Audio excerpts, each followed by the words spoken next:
I'm talking so I can take it off. The caucus regular meeting of the Mayor and Council of the Borough of Lavallette for Monday, November 16, 2020 will come to order. Please call the roll. Councilman Brownstein? Here. Councilman Lamb? Here. Council President Salem? Here. Councilman Stockton? Here. Councilman Pinter? Here. Councilman Philpott? Here. Thank you. Please read public, open public meetings act statement. Due to the coronavirus pandemic, this meeting has been closed to the public physically and is being live streamed via Zoom. Any comments from the public that are received via email no later than 4 p.m. by the municipal clerk will be read and discussed by mayor and council at the council meeting during public comment period. Notice of this remote meeting was posted on our website with instructions on how the public can connect to live stream this council meeting, and we did not receive any. No questions. Okay, I have some rules for recognition here. I read them at the last meeting. I'll read them again. During the public comment parts of the meeting, if you'd like to speak, please click the raise hand button and we will be notified of your request to talk. The mayor will recognize you and your microphone will be unmuted to allow you to speak. Once you have completed speaking, your mic will be remuted. For security reasons, we cannot recognize anyone who is listed as anonymous or a phone number that cannot be identified. When you are recognized and unmuted, you must first state your name and address before saying any questions or comments. Failure to do so may result in you being muted and or disconnected. On computers, the raise hand button can be found in the webinar controls section, typically at the bottom of your screen. If you raise your hand by accident, please feel free to lower your hand. If you are only joining by dialing in, you can simply dial *9 and toggle between raise hand and lower hand. On mobile devices, the raise hand and lower hand buttons are typically found in the lower left corner of the screen. On YouTube, the meeting will also be live streamed on YouTube. There is roughly a 20-second delay in the process. YouTube chat will no longer be used for public commenting. Okay. This time, as for a moment of silence, we did have several locals who passed away since our last meeting. Alan Cowco from Bryn Mawr Avenue, Ann McMaster from Washington Avenue, and Antonio Crisafulli from West Point Island. Mr. Crisafulli did pass away from the COVID, so we did have that here in town. So I ask you keep those three residents in your thoughts during a moment of silence, after which I'll ask Councilman Stogdill to lead us in the Pledge of Allegiance.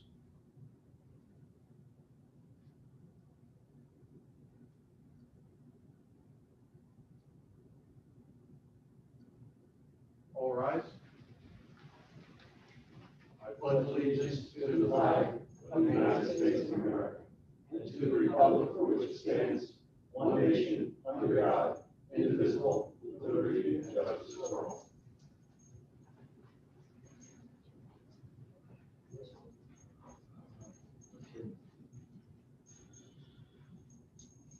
Okay, I want to welcome everyone to the meeting, whether you're obviously on Zoom, maybe on YouTube. First, I'd like to congratulate Michael and Anita on your Dave. I'm sorry, Dave. See that? That's how much publicity there was for this election. Dave, how many terms for you? This starting your third, and Anita, how many for you? 11 terms. Yeah. That's 3 years per term, 33 years. Incredible. Congratulations. Look forward. And you'll be 80. Almost as old as Biden. Older. All right. We do have Dr. Farrell here, who is going to discuss the final, or almost the final phase of the redevelopment of the bayfront. You notice the large barges offshore of the bay. They're clearing the channel, the state-owned channel, all along the eastern side of Barnegat Bay, and I heard that they are over on the west side as well, which came as a shock to me. Came as a shock to me because they refused to do our channels, but somewhat subsequent to that, they decided that they're going to do some of the private channels in Tom's River. Couldn't figure that out. Last year it was just the east, this year it's both. But anyway, they did our channel to the bridge, and the county through Schedule C completed the dredging operations under the bridge on the south side. Looks pretty good down there right now, but We don't know for how long. As Dr. Farrell's literature indicated, this is the third time in 25 years that we've had to do the dredging. It's a continuing problem due to the weather conditions and direction of wind. So Dr. Farrell has come up with a possible solution to the sand migration that is causing this crisis under the bridge periodically. So Dr. Farrell, please. Thank you. I have sent up a short document where we outline the possibilities available in terms of living shoreline structures that will be easily permitted. Use a GP 24, which is a general permit number 24, for permits from the state, which are one of the two free permits the state offers. And the Army Corps permit is also no cost to apply to the Corps for their permit. The first page of this little document shows the borough's bay shore as it relies in Barnegat Bay. And we did just used Google Earth, and it's 3 miles is the longest wave fetch from the northwest to the bay shore in Lavallette. This 3 mile fetch across the bay essentially allows waves with a 35 to 40 mile an hour wind from the northwest to create 2 foot high waves that break on the shoreline. And since they're coming in from the northwest, they tend to move the sediment rather readily along the shoreline to the south toward the West Point Island overpass, the bridge, where the currents stop because the island blocks the waves, and that's where the sand preferentially deposits. So that's the kind of the physics of why it happens. The third page in the document, if you turn to that, shows the layout that exists for the channel under the bridge, the area that was cleared of sand around the boat ramp, and the yellow large dashed line is where we anticipate a barrier to be placed that doesn't allow the sand into the boat ramp area, and essentially creates a deposit there instead of in the boat ramp and under the bridge. So if we trap the sand early, it just becomes a maintenance issue for the public works to go in there however frequently it's necessary, pick up the material and take it back up the beach. This is easily done. There's the permit requirements are under your general beach maintenance permits. It's allowed, and you can then move the sand back up the beach and place it where it'll do more good over time. So you don't throw it away, you just move it back where it came from, and it'll come back again, in another period of months. On the next page, on page 4, are several types. Now, the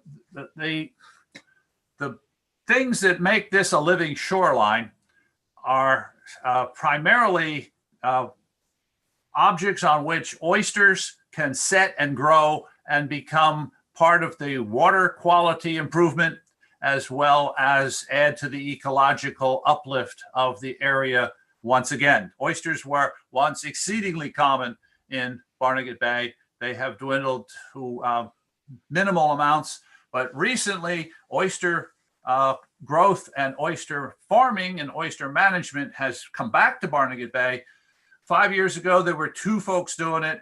A year and a half ago, there were 16. So there is definitely an increase in interest in Barnegat Bay oystering.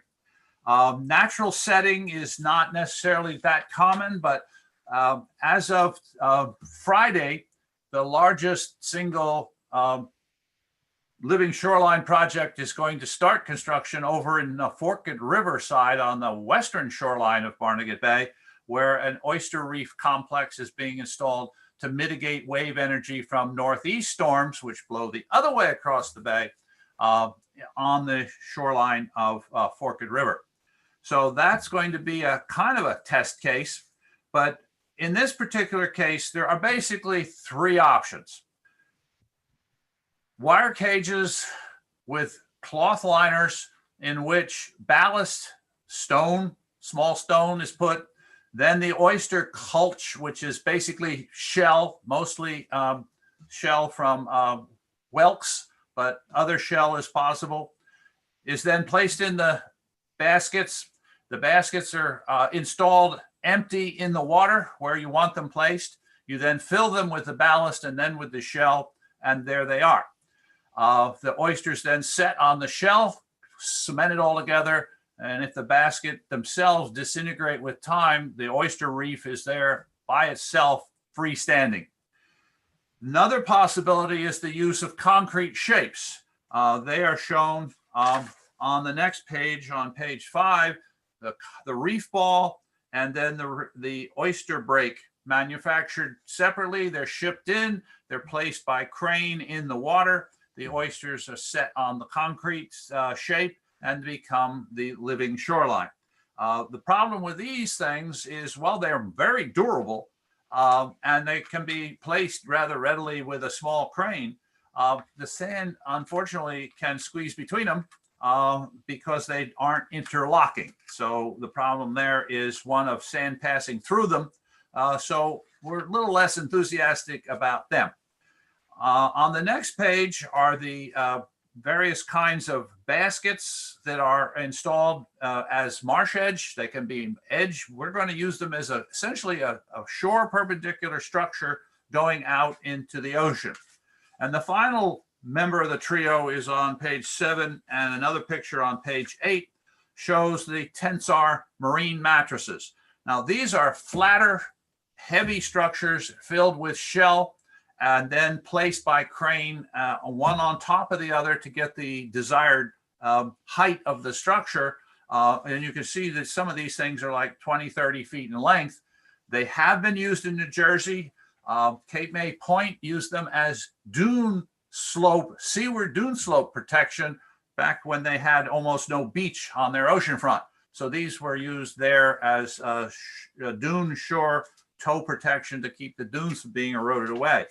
That whole process is a little bit more time consuming in terms of its installation. You need a larger crane to place them. This structure we see, the borough owns the bay floor at the boat ramp.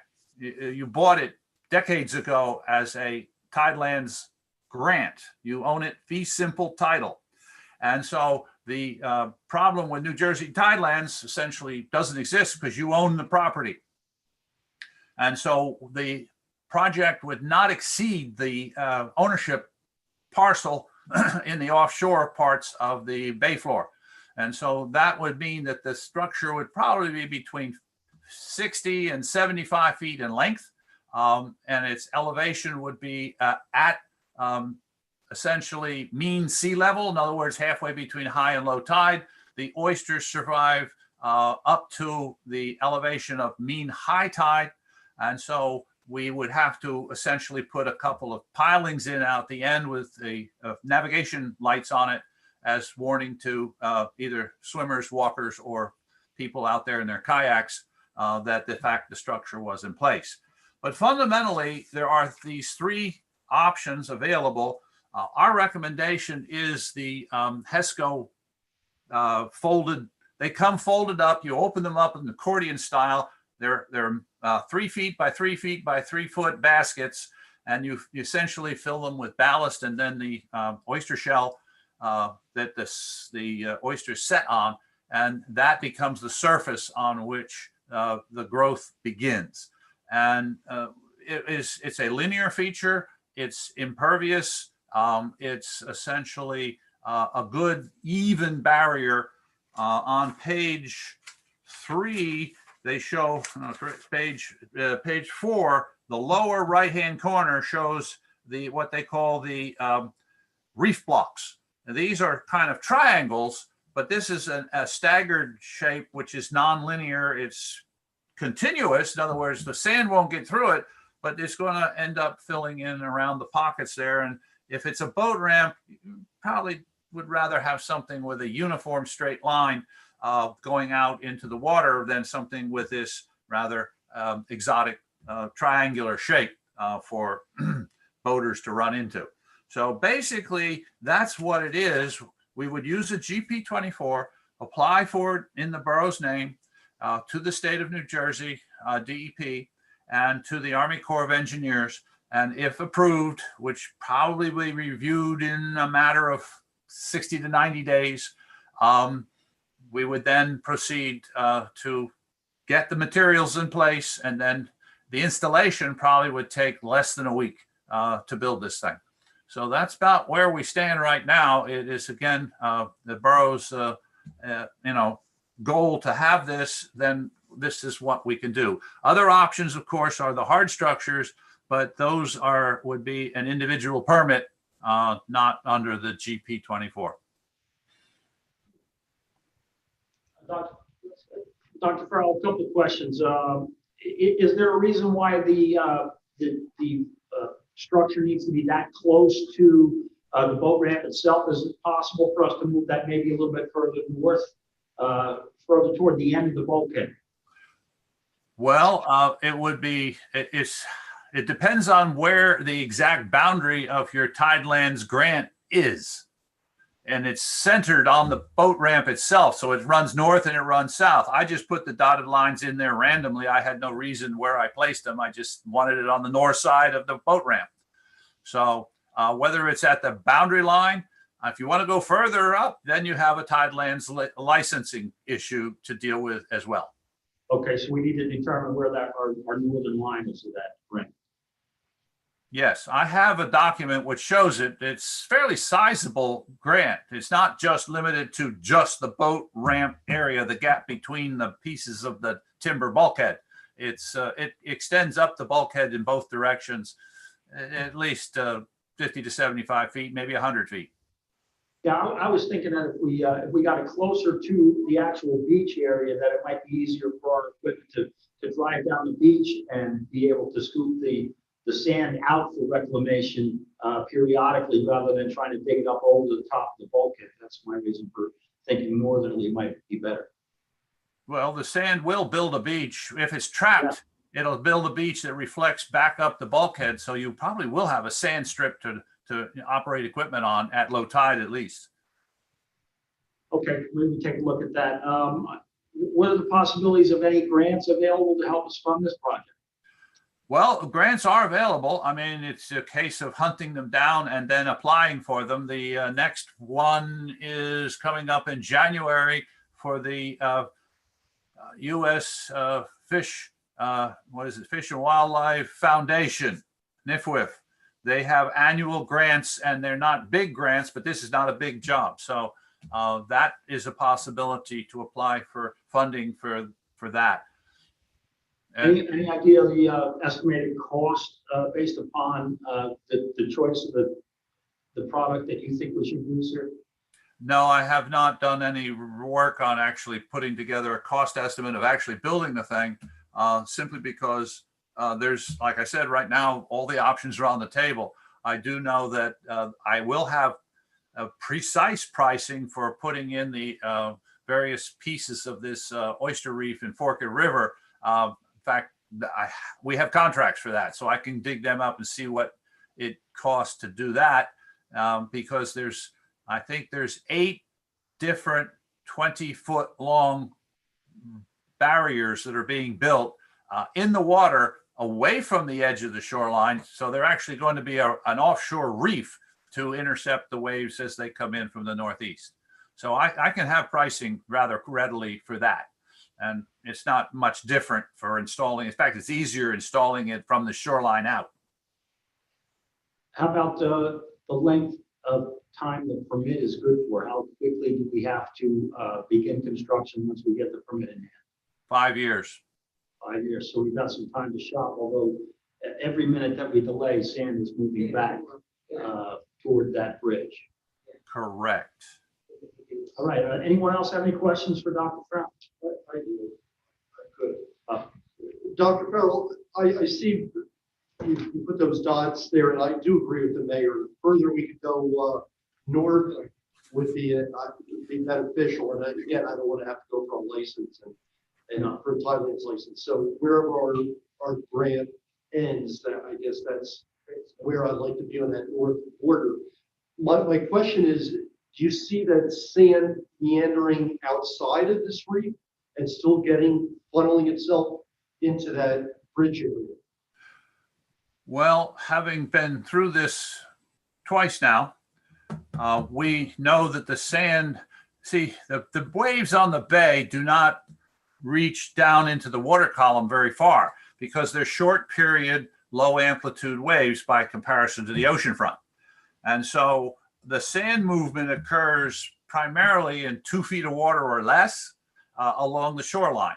And so movement in 5 and 6 feet of water offshore doesn't happen nearly as regularly as you would think.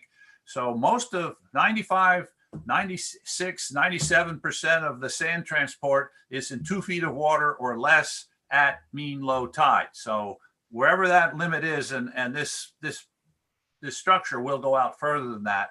The only thing that would happen is if the beach builds out to the end of it, then the sand's going to go around it as a sand deposit, as a spit in the boat ramp area. So that's where the maintenance comes in to make sure that doesn't happen. Thank you. Anyone else have any questions for Dr. Farrell? I guess, Dr. Farrell, and follow up what Mr. Lamb said, is it an option to go any further than that 60 to 75 feet? And would that assist in catching more sand, or is that the limit that we can go? We can't go any further than that, 75 foot? Well, I think the little square that's partly red and partly green, the little square which has the dashed lines, and I think that actually does outline the Tidelands footprint, because we use that as the basis for just doing the drawing, because it already existed. It was on a drawing we had from the 1990s, and so we just used it because that was the Tidelands footprint. I'm pretty sure that pretty much approximates it as far as where you own the bay floor. I don't want to take a look into that, see how far we can move it. Dana? No. Jim? Do we want to allow the Coastal Research Center to begin the process of securing the permits?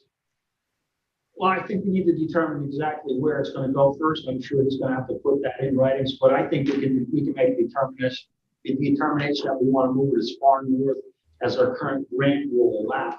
So based upon that, I think an application would be appropriate, but that'd be up to the council. How long would it take to be up there, have it surveyed again or anything, or Dr. Farrell has that information? Dr. Farrell, do we have to have another survey done, or do we have enough engineering documentation to proceed with an application? Well, the survey that we did to get the permit to have the dredge material removed was April of last year. So it's less than a year old. So I think the condition survey, of course, it'd be nice to know what dredging did to change that. That depends on. I'll ask a few questions, see whether or not the permit review people think that the surveys are sufficient that we have. But there was dredging that took place. It is deeper around the boat ramp, so forth and so on. But that's, again, another half-day field work to get that information, because we're not going to do the whole deal with the channel and under the bridge, because that's not part of the deal for the work on building this living shoreline, basically a groin structure. So it would be just the boat ramp area and the immediate vicinity that would have to get resurveyed. I can put together a proposal to include all those things and get it to you this week. That would be great. And we'll review the Tidelands grant, and we'll make a determination as to exactly where we'll go. So maybe we can put it on the agenda for approval to move forward with the application on the next meeting. Okay. We thank you for your time. If there are no further questions, I guess we can open it up to the public. Is there any public comment on it?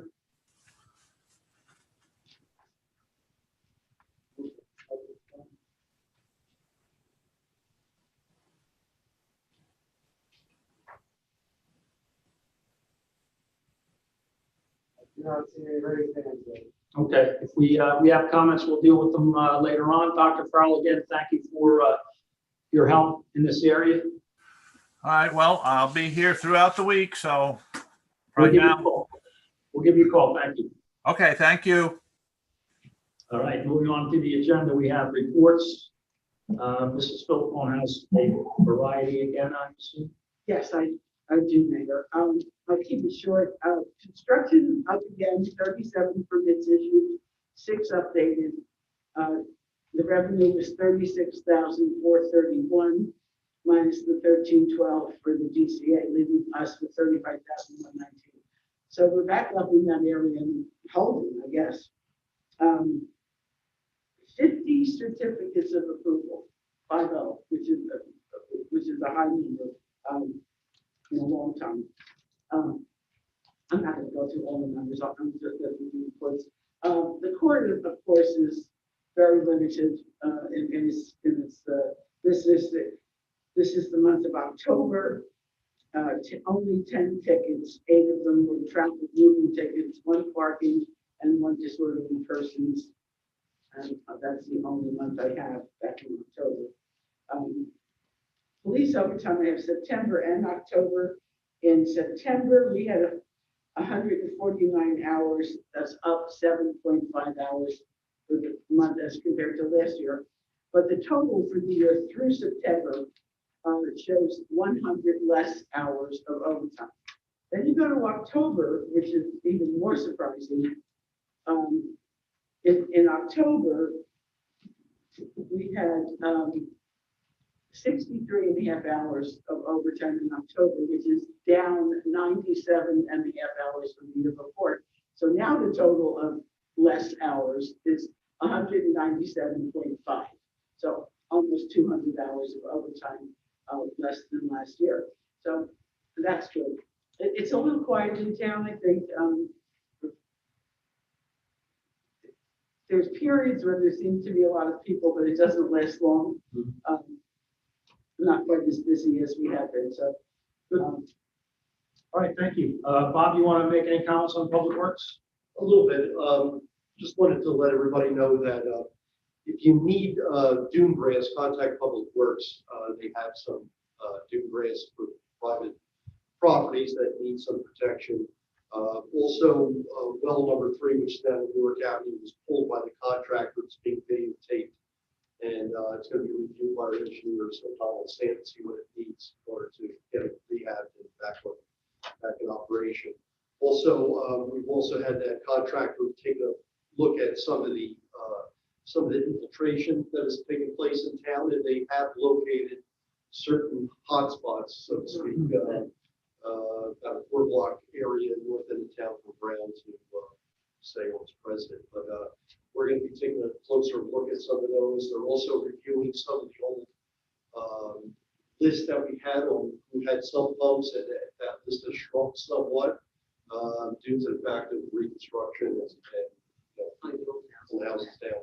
So we're getting an idea. I don't know if Mr. Price will have more specifics as far as what we're trying to do to identify the properties or the areas there that need to be rehabilitated. So it's been pretty obvious that there is a hotspot. Yes. That's good news. Absolutely good news.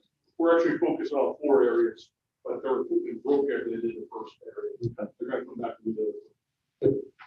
Okay, Anita, Yeah, I want Public Affairs? to add a little bit to Public Works because they do such a great job. And I'm going to show you this picture. I don't know if anybody else can see it, but he went up and put the Vinny, I think, put the plaques on the benches. And I want to thank you for getting the benches in order and getting the plaques organized.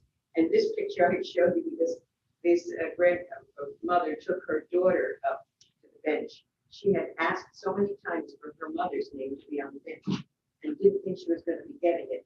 And then so she took her daughter up to see the bench and she didn't tell her. And she sat on the bench and she looked at the name and it was her grandmother. She began to cry. But, oh my God, isn't that wonderful? But this doesn't happen unless you get people getting the benches like Joanne and Vinny putting those plaques on so nicely. While I'm talking about plaques, I got a call from the Marino family because the plaque, they gave so much money for the swings, and then other people gave more so we could afford those swings. They were like $8,000. So we have a nice plaque, and it was put up nice and high at the swing area. And so I got a call because some of the little kids at grandchildren, they can't see the plaque. It's up so high, so she asked if please, we could put the flag on the bench right down so they could see it and sit on the bench. Well, I pulled up and I left a message at Public Works. And the next morning, 8 o'clock in the morning, I'm leaving for work and I get a telephone call. And who is it? It's Ted. And Teddy said, I just want to assure you that we will go down there today and we will move that flag and put it on the bench. So they really have a lot of heart in it. As soon as they see something needs to be done to make somebody really happy, they did it very quickly. So I commend you on that. I also want to thank Dave's here. Clem wasn't here right now. Clem Boyers. We were the 3 captains for the beach sweep. A lot of the beach sweeps were canceled because they were scared of how to handle them. Well, Dave and Public Works to put a table on this side, a table on this side of Philadelphia, and we were able to throw things away once they used it, put papers there, and try to be as careful as we can and sign affidavits that they would not sue anybody if they got COVID. Clean Ocean actually provided for us. They did all of that. A lot of people registered ahead of time. We had a whole bunch of guys from Lehigh University came, a whole bunch of students from Woodridge High School, Donovan Catholic, of course, the Woblet School, and a lot of people, a lot of Republican Club people came from there. We had a lot of people. We had 85, and we actually used every single Dunkin' Donuts donation. They gave us 80. No, we had 80 people. They gave us 85 gift certificates. And as soon as they turned in their data sheet that had to be sent in, as soon as they turned that in, they got their Dunkin' Donuts certificates. So it was really beautiful. And we had a girl came, since her 3rd year she came, Lisa from Lauren from Hopewell, New Jersey. Her mother and father brought her all the way over here to be an assistant. As a beach sweep, she wanted to help us once again. They came all the way over here to do that. And then we got a letter from the person in charge, and she said, I always thank you after these beach sweeps, but this time I hope that my words can fully convey the extent of my gratitude to all of you for your flexibility, adaptability, commitment, and passion for the work. I thank you. You make my job very easy and incredibly rewarding. So it was a great day, right, Dave? Yeah, it was great. Yeah, it was a great day. We had a great. It was good, and we sent in all. I came downstairs, calculated all the data sheets. They had to all be put on one data sheet. It's a lot of work, but How did you find an increase or an abundance of the personal protection equipment? yes, that's one thing that we didn't find all this year. But yes, there was a lot of masks and gloves from other people that we had to pick up. But we picked it up and got rid of it. And there were interesting things on the beach. And I just brought these 2 things to show you 2 things in town beach. 2 golf balls, nice golf balls. Who plays golf? It's a big sand trap up there. It was good. 2 golf balls. It was good. All right. Did you want me to continue? Or? No, you can save it for council Okay. comments. Well, no, I Thank you. have something else I wanted. Go ahead. I'm concerned because, we've canceled so many wonderful things in this town. And I know I talked to Jim and the oyster dinner that I always look forward to, and everyone looks forward to it. We all look forward to that. That's going to be canceled. That's not going to be. And that's usually on the Saturday, the first Saturday in December. And Friday before it is usually the tree decorating. And, we always get a bunch of people out there. We sing songs all together. We light the tree. Fire truck comes with Santa Claus. Everybody goes to the school. They have a big thing. Now, I don't think they're going to do that. So I don't know if we should do anything with the tree lighting and singing, or just turn the tree on at a certain time. No singing. No. I read today Christmas is probably going to be canceled. Well, at least just to sing. Yeah, the only thing is one person, part of the movie? Yes. Yeah. but someone had suggested to me that why don't we have it, but have people sing from their cars. But I don't know if we want to go through that. So, and it's really a shame, all the fun things. Yeah, all the fun things, but, hopefully it'll be over.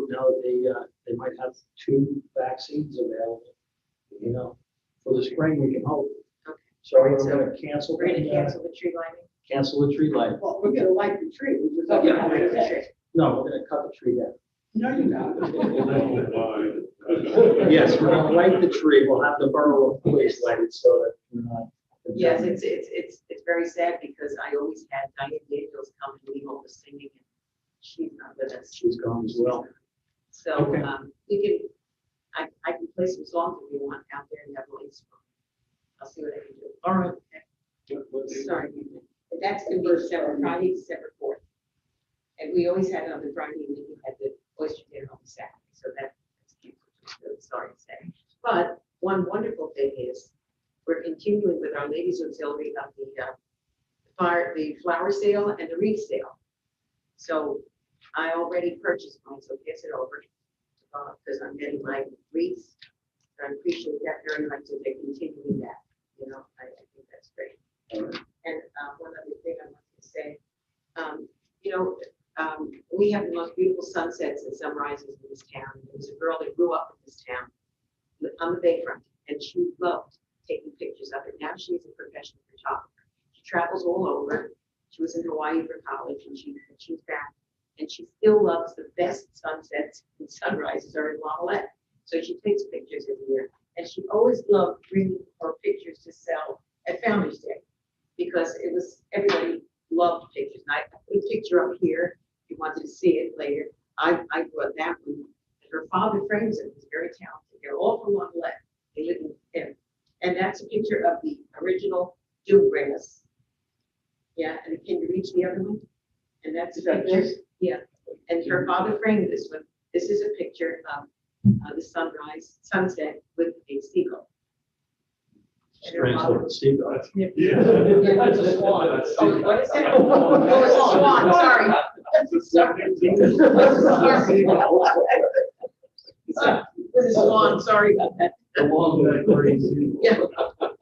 And the one thing she wanted to say, because I know that Joanne, sister, does a lot of things for the town, and I would like her, she and I decided to give this to her. This is a magnet of the gazebo. And she said to give it to you. I will make sure that she gets. Make sure she Thank you gets very that. much. And yeah, by the way, we're talking about the donations. Love, I know we're all donating and helping to get, she does a wonderful job, and she gives to all the charitable organizations around. I went to the Acme today, and Acme said to stop by tomorrow, and you'll give me $500 worth of gift certificates, $20 gift certificates, so I'll bring them over to her. So she's collecting all this week at my office. Yes. So if you have food to donate, please bring it. Yeah, I want to make sure everybody knows that, because, and I'm going to get a flyer, because there's a couple of people up north that have called me, and I'm going to send them a flyer, so they know where to send money. It's impressive how much is already there. I can barely function at work, but for a week, it's okay. It's great, it's great. You do a great job here. I just also real quick want to let you know that I did go to the Ocean County Historical Society, and it was the celebration of women's suffragette. What a beautiful place. I've never really been in there that much. They gave us a tour. Ginny Haynes spoke, a couple of people spoke, and talked about the suffragette, and the stuff there is beautiful. And he also wanted me to remind the school, the kids can't go there, but they'll do Zoom meetings for the kids. They want to see what's going on in Ocean County. And this is what he said back: we are extremely fortunate. He wrote the letter back to me. We are extremely fortunate to have elected officials that recognize and support the efforts of the Ocean County Historical Society. As an all-volunteer organization, we are inspired by knowing that you share the dedication to telling the stories of Ocean County. And there are beautiful stories there if you ever get a chance to go. And I also let the school know if they want to go Zoom for the kids. It's great. Okay, and thank you so much for that. And just one more thing, I'll mention that I know there's a lot of things canceled. This is limited, but the Moose does a beautiful job. We see these flyers all over there on the community bulletin boards. Homemade soups and salad, a great thing at St. Elizabeth's at the church in Orphy Beach. It's beautiful. I haven't been there in a while since Sandy. They really did it beautifully. So if you get a chance, there's flyers all over. Okay. Thank you. Thank you. Okay, we also have the tax account report for August of 2020 and the revenue transaction report for September of 2020. I'll accept the motion. So moved. Second. And roll call, please. Councilman Bobrowski? Yes. Councilman Philpott? Yes. Council President Salem? Yes. Councilman Stadio? Yes. Councilman Pinter? Yes. Councilman Lee? Yes. That motion is approved. Resolution 12% that will read by number, accepting council comments along the way. At the conclusion of the list, I will accept the motion a second, and then we'll have a roll call. Number 242, authorizing the mayor to sign and execute the policy endorsements for Verizon Dental Plan and Horizon Prescription Plan for the year 2021. 243, approving an application for the Lovelet Volunteer Fire Department's Junior Firefighter Program for Kevin Burns. It's from Baby Way. Excuse me, can I ask you a question here? Amen. What do you, if you want to be part of it, you write a letter to Contact Mike Hodges and Barney. Michael contact Hodges. Michael Hodges. Okay. 244, authorizing the refund of an electric credit in the amount of $123.65 due to the property being sold. 245, authorizing municipal clerk to go to receive RFPs. Those are for the positions of borough attorney, borough auditor, borough engineer, borough prosecutor, and consulting engineer for the year 2021. We're getting toward that reorg time, so we need to have those in hand so we can assess them. 246, authorizing the refund of solar interconnect escrow fees in the amount of $1,000. 247, authorizing the cancellation of current fund accounts payable in the amount of $50. 248, authorizing the cancellation of electric fund accounts payable in the amount of $3,000. 249, authorizing the transfer of funds between appropriation accounts and the current fund in the amount of $14,700. 250, authorizing a refund of a 2020 tax overpayment, amount of $1,400.68. 251, authorizing refund of a 2020 tax overpayment in the amount of $1,225.01. 252, authorizing the refund of a 2020 tax overpayment in the amount of $2,375.77. 253, authorizing the refund of a 2020 tax overpayment in the amount of $7,955.04. 254, authorizing the refund of a 2020 tax overpayment in the amount of $2,554.95. How do those tax payments be received in such large numbers, Mr. Price? Any idea? Banks paying those? Yeah, they're overpayments. What happened is the bank paid and the homeowner paid. Several of them were signed up for automatic withdrawal. It's probably right at sales and they collect the money at the closing and pay a quarter and the bank pays a quarter. Okay, excellent, thank you. That's the answer. 255, temporarily permitting expanded outdoor seating permits during the COVID-19 crisis in conformance with the executive order number 150 through March 30th, 2021. 256, accepting the donation of a used 8x8 shed from Michael Kane of 1705 Baltimore to be utilized by the Beach Patrol. 256A, temporarily suspending tax, water, sewer, and electric utility certificate sales scheduled for November 18th in conformance with Executive Order number 190. So we will not have a tax sale, a water sale, a sewer sale, utility sale because of the governor's directive. We'll continue to collect the 19% ourselves. Okay, any? Second. All right, if there's no discussion, roll call please on the consent agenda. Councilman Ferrowski, Yes. Councilman Phillips, Yes. Council President Salem, Yes, Councilman Stockdale. Yes. Councilman Fisher, Yes. Councilman Lang. Yes. And that motion is approved. Moves on to approval of the vouchers. That's number 257. The bills listing the amount of $1,105,495.62. Second. A roll call, please. Councilman Ferrowski, Yes. Councilman Phillips, yes, Council President Salem. yes, Councilman Stockdale. Yes. Councilman Fisher, Yes. Councilman Lang. Yeah. And that motion is approved. That takes us to old business. Council members want to discuss anything in old business? Mr. Bryce. Several things, Mayor. First of all, the New York Avenue paving project will start tomorrow with milling. The dredging, just go back to what you spoke about with the county and DOT. They both really helped us out a lot with that channel. The county was able to do very close work near the boat ramp and the bridge. The DOT came right in when they were out doing their project and came to our channel there and deepened that as well. So that should really be dramatically improved for next year. As far as DEP permits that we've had pending, as you know, these permits have been pending some of them over excess of a year and a half. The municipal public access plan, which is the foundation for us to do a lot of other things, that was finally approved We brought it before the planning board last week, and they approved it, and we will be going forth and incorporating that into the master plan. Because of that, once that municipal public access plan was approved, our general permit is approved. That allows us to do basic maintenance on the beach and the bay. And then we also had an individual permit that we had out there for north end dune maintenance, to be able to bring the dune on the north end of the town away from the houses because it's encroaching on structures.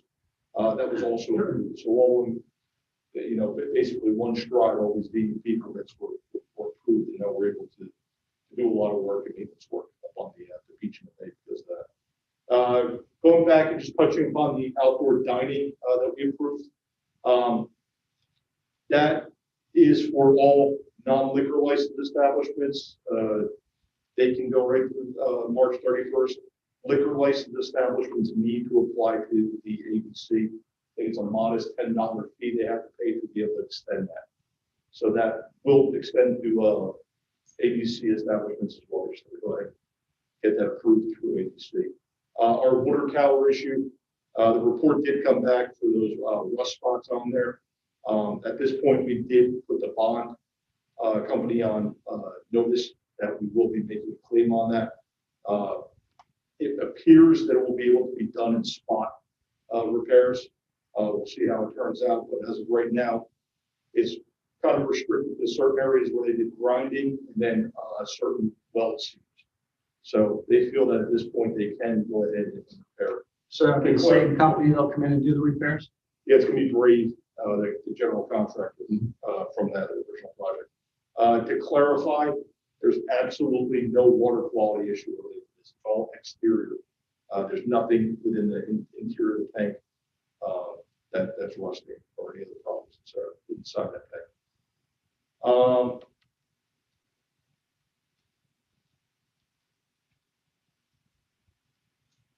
Then Verizon, just an update on that. Their legal counsel did contact me this week to clarify the process to submit an application to the planning board. So that is still out there, and we should probably anticipate that. That's the 5G project, so we're getting close to doing another application. And then Mr. Spog will talk about each badge holiday sale. And that's all I have. Well, before we leave you, Mr. Bryce, on old business and with DEP, we did meet with the engineer today for kind of phase 4 of the Bayfront project was to consider revamping the actual boat ramp itself. Now that the dredging has occurred, there's actually a drop off of about 2 feet from the ramp. And the ramp is too high, and it's always been too high. So when you back your trailer and you stop your tires at the edge of the ramp, the water is not high enough to float your boat off of the trail. So the consideration was that we reduce the height, pull that whole ramp down lower by a foot to 18 inches, which will require them extending it a little bit eastward, so it'll be longer. Same angle. So the engineers, we do have an application pending for that with the DEP, but we want to clarify how low we can make that ramp to make it actually functional now that everything is dredged out. Before the users actually had to drive into the bay beyond the ramp with their tires on the stand was creating a problem. So we're thinking that we'll have a little bit of a curb at the bottom of the ramp to prevent the tires from rolling off. And if we drop it 12 to 18 inches, if the boats will float right off, and it'll be a highly functional ramp. That's kind of phase 4. Phase 3 is the phase 4. Hopefully, we can find funding for that aspect of it as well. Are they have to reconstruct current ramp or just? Yes, we're going to pull it out, decrease the stand height, and pour. There's a couple of variations I've seen where they actually pre-construct the ramp material and slide it in, or the other way is to build a cofferdam around it, pump it out, and pour in the dry area. We don't know what we're going to do or what we're going to propose or think about doing, but the engineers are going to come up with some proposals. Width will remain exactly the same because the new bulkhead extends up that ramp. The aluminum sheathing is now up that ramp. So we'll actually have to stay off of that by about 6 inches on each side because the cement reacts poorly with the aluminum. So we'll have to insulate that by riprap or maybe womanized material in there. All in the plan, so we'll see what the engineer has to provide us, and we'll consider moving forward. Maybe we'll be able to find money for that as well. But it's greatly improved down there, so we have no crises anymore. And Michael, you had something with your badge sales. Yes, for our holiday bed sale, we are looking at starting that on December 14th. It'll run through the 23rd. It will be out of the lifeguard headquarters, the office side, from daily, Monday through Friday, from 11 to 3. And that'll be from the 14th through the 23rd. Season, it'll be for season and senior. Season badges are $50, and I believe the seniors are $20, which is unchanged from last year. Is that gonna be on the sign? How are we gonna know about this? The street sign maybe? Those signs are away from the winter. Oh, they are? They're too susceptible to anything. Oh. So we'll get it on our webpage. Put it on the webpage, yeah. Maybe we can put it on the electric bills. Is there a flyer around that you can put in the community bulletin boards and stuff? You can probably get one made for it. Yeah, because some people, they don't go on the computer at all. Some of those Facebook pages. Get a lot of people. Facebook. Well, if you have a flyer, they could use it and put it on, which is what we do with all of them anyway. We'll get the staff in the borough offices to create a flyer. Flyers. So right now, these senior and season bed prices remain unchanged from last year.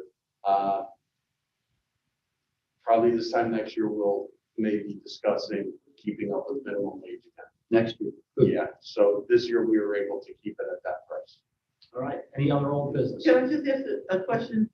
Don't you think the 14th is a little late to start selling holiday badges? No. When did you do it last year, Michael? When did we start last year? Probably right around, if it was like a couple of days. Borough Hall was open. Yeah, Borough Hall was also open last I think you sold them the whole month of December. Can't get it sooner. year. Well, one, we gotta get the badges in. Gotta have them. to sell. That's, I gotta have them to sell them for. They're not going now. We just transferred the money back to the. So we didn't have. All right, well, we can reconsider it once we know that we have the badges. If we want to move it up a little bit, that's the time to do. We can, I mean, it's, the lifeguard headquarters is open to personnel. Yeah, heat up there? I'm sorry? Is there heat in there? Yeah, there is heat in there, yes. They might try to get all the Daniel Nate and ask him to put it up along with short. Okay. Get a flyer to the newspaper to start. Okay. Yeah, I'm sure after the time it'll be on Facebook. Very good. It Okay. probably- Any other It's old gonna business? be up there already. Ed? No. Jim? Joanna? No. All right, then we move on to new business. First up is the discussion of the best practices survey, which I'm sure everyone has read. Mr. Bryce? This year, there were a riveting 60 total questions. 29 of them were core competencies, 31 were voluntary this year. A passing score was 16, we got 21. So we are eligible for aid still. 100% of the aid, because we did a pretty good job. 100% of $1.98. Yes, Sorry. unstated. If you'd like to read it, it's quite riveting. Oh, I read it this afternoon before my nap. The two events might have been related. All right, any other new business then? Hearing none. It's time for comments from the public. Matt, anything?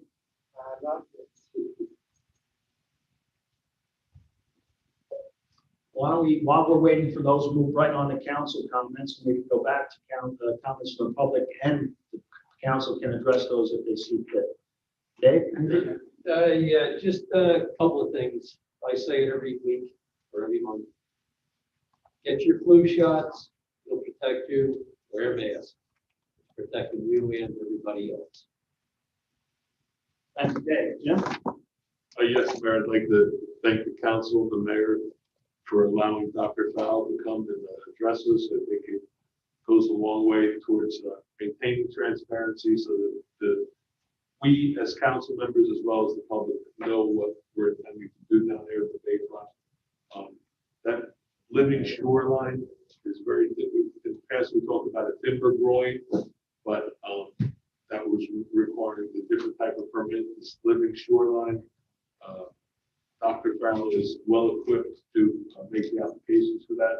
It's relatively a new thing here in New Jersey, but he has the experience and the ability to put that together for us. So I appreciate everyone listening to his presentation. He's been good to us with his reports thus far, so we appreciate his work. Mrs. Foley. Oh, sorry. And lastly, I truly am going to miss the tree lighting ceremony because I've always had the privilege of Don't reveal the secret.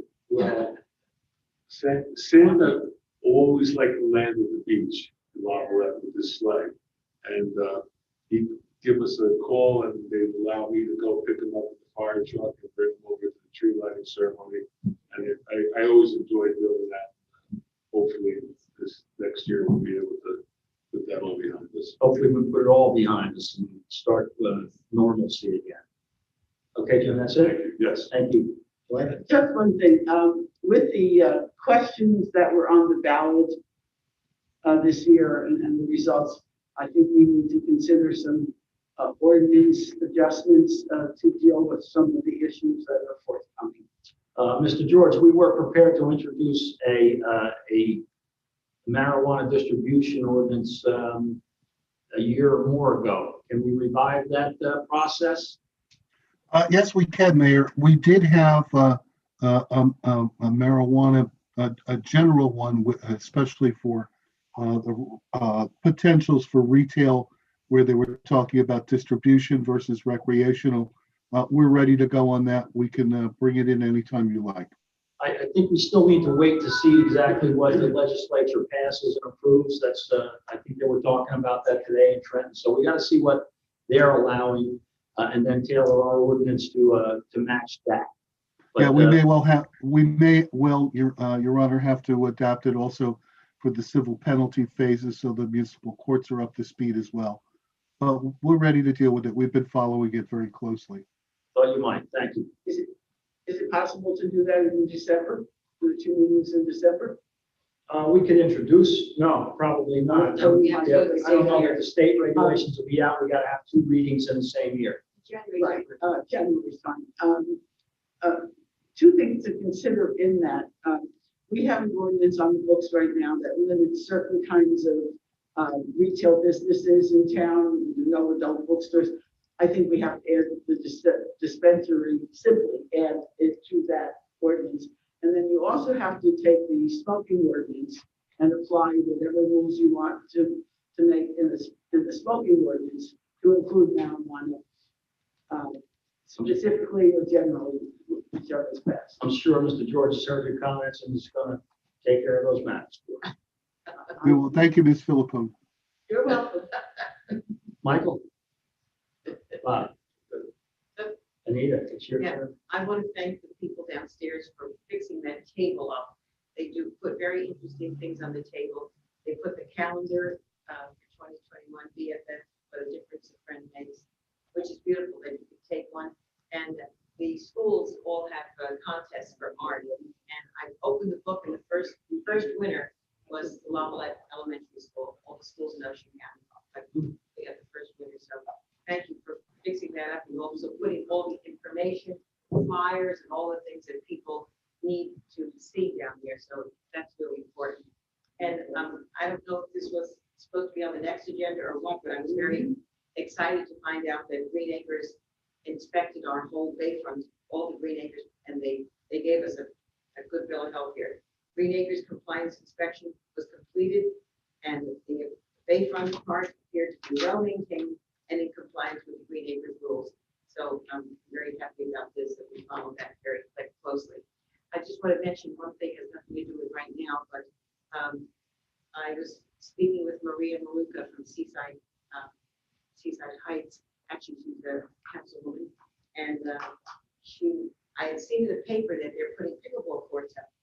And so she said, yes, she said, I called her up, she said, yes, I kind of had to do it. I've got so much pressure from everybody, pickleball. And it's interesting here. It says, it's been identified as the fastest growing sport in the nation.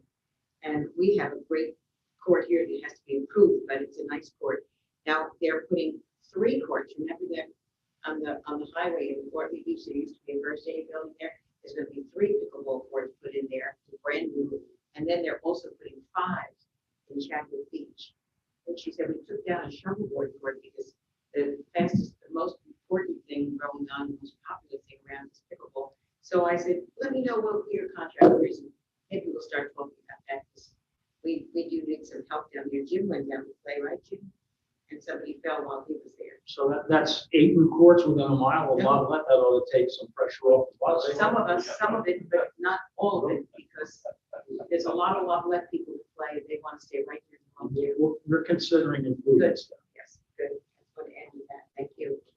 That's it. Thank you, Anita. Sorry, I'm not going to be singing. Mr. Bryce, anything for us? Just, for those that are monitoring, up until September, we were trudging along in like 14 COVID cases from March all the way through September. We are to about 36 now. So in the last 2 months, we've made a little bit of a jump to 36. It is concentrated in clusters of households, and it appears to also be somewhat related to younger people. So it's not just the elderly, problem that it was being classified as earlier in the year. So just everybody continue to use good precautions and keep safe out there. Mayor, if I might just comment on that, just for the record, there's no hospitalizations among our 36 cases, the more recent ones especially, and no deaths and no ventilators. Well, no, of the more recent, Of the new one death recently, but other than that, we went from 21 to 36, I'd say maybe in 3 or 4 weeks. And there are families within those cases, which we never had before. Right, the first 21 were all 21 individual people that had no connection to each other. So it's a little different, and it's growing everywhere. And a little change. I've been tracking 7 communities since the beginning. Lakewood was always a major concern, as they are now. In the last couple of days, they've slowed down quite a bit, but Toms River is exploding. Berkeley and Rick were high maybe a week or so ago. They're kind of slowing down a little bit too, but it changes. It changes every day. I do post them on my own Facebook page. They are available on oceancountyhealthdepartment.org every day. Sometimes it's around 1 o'clock. Sometimes it's convenience late 6 p.m. As soon as, if I'm home and I get them, I do post them. But I track the 7 communities that I just picked out randomly just to see what I can figure out about what was going on. It's pretty dangerous. I want to make one other comment. I'm not quite sure how I should say this, but someone very close to Lavalette was in a very serious motorcycle accident, as you might have read about. Just keep her in, if you know, I don't know how much I should say. Just keep her in your prayers. She's in very serious condition. Related to a long-time Lavalette family. Okay, we'll keep her in our prayers. Any comments from the public? Nothing from the public. Okay, then the appropriate motion is a motion to adjourn. So, all in favor? Thank you.